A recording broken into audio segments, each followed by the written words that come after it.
আসসালামু আলাইকুম রহমতুল্লাহ। আজকে যে ভিডিওটি দেখতেছেন সৌদি আরবের এক ভাইয়ের রিকোয়েস্টে এই ভিডিওটি করা।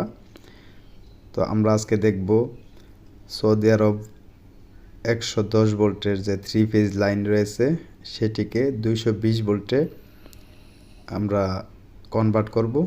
তো আমরা দেখি প্রথমত সৌদি আরবের 110 ভোল্টের লাইনটা কিভাবে দেওয়া থাকে। 3টি ফেজ সার্কিট ব্রেকারে কানেকশন থাকে, নিউট্রাল বাসবারে নিউট্রাল কানেকশন থাকে, আর্থিং বাসবারে আর্থিং কানেকশন থাকে। তো এটাকে আমরা 220 ভোল্টে কীভাবে রূপান্তর করব। সেক্ষেত্রে এটি আর 3 ফেজ থাকবে না, এটি সিঙ্গেল ফেজ হয়ে যাবে।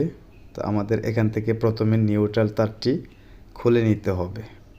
আমরা নিউট্রাল তারটিকে বাসবার থেকে খুলে কস্টিপ মেরে রেখে দিব এবং 3টি ফেজ থেকে যে কোনো একটি ফেজ আমরা নিউট্রাল বাসবারে কানেকশন করে দিব।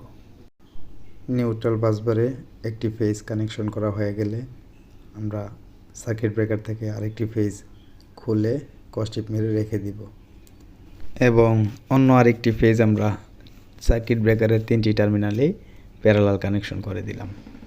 আমাদের ওয়ারিং কমপ্লিট। 3 ফেজ লাইনটি সিঙ্গেল ফেজ 220 ভোল্টে কনভার্ট হয়ে গেল।